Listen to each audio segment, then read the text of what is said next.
Welcome to Living with the Times, where we explore a connection with the Torah portion of the week or upcoming holidays, current events, and we try to see the connections. So this past week in Israel, we read from Parshat Beha'alotcha. Outside of Israel, you will be reading it this coming week. In the Parsha, we have two incidences of prophecy. And in fact, one of the incidences, God explains to Miriam and Aaron the whole nature of prophecy, and especially the difference between Moshe Rabbeinu and all other prophets.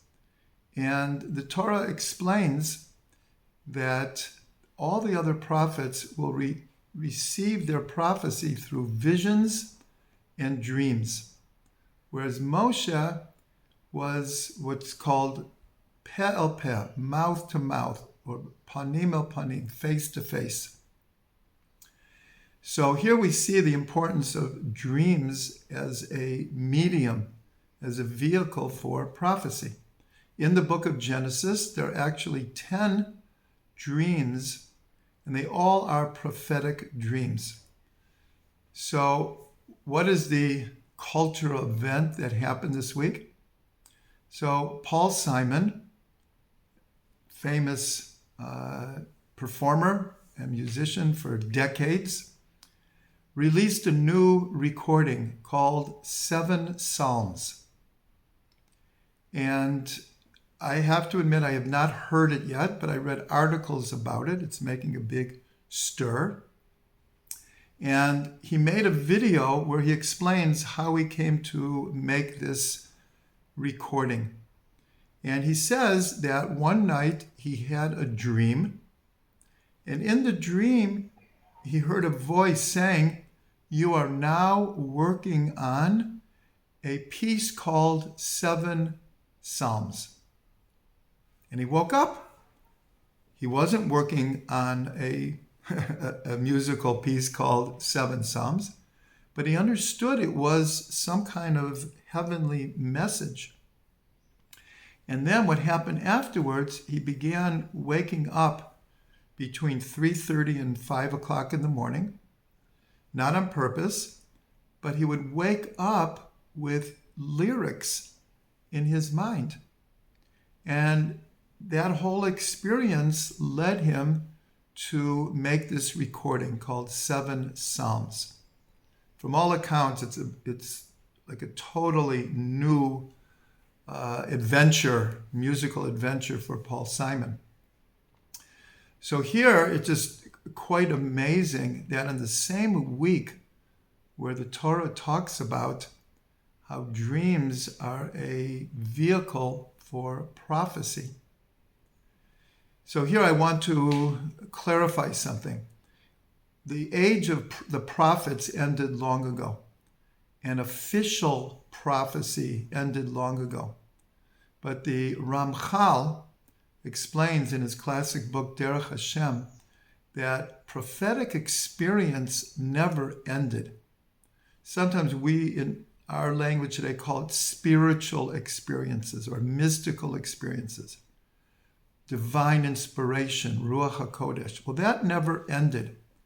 And probably anyone watching this video has had dreams that actually came true, or different mystical experiences that we can't exactly explain, but they were touching what we call prophetic experience. So here's an amazing thing on the very week of the Torah telling us about dreams as a way of receiving prophecy, or in our day, prophetic experience, is the same week that Paul Simon releases this new recording based on really dreams that he was having.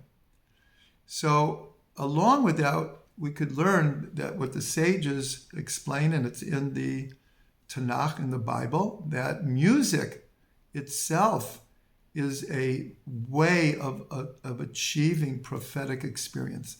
And we all know the power of music to move our souls. So that's also very, very connected.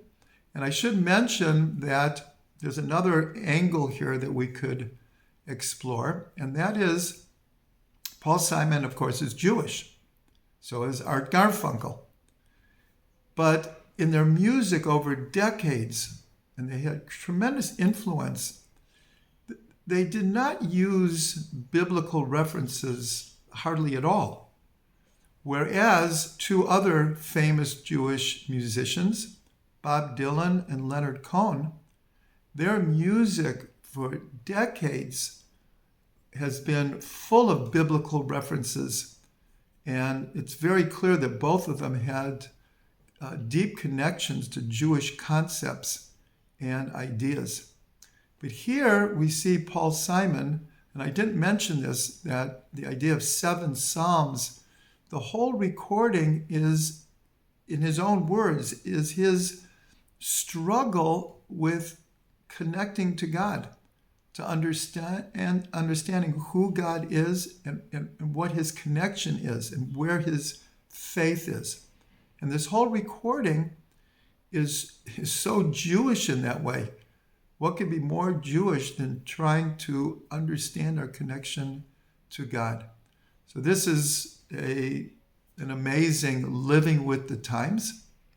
And everyone is encouraged to look in the Torah portion every week and see how it affects us, but how we could see things in our life happening that mirror the Torah portion.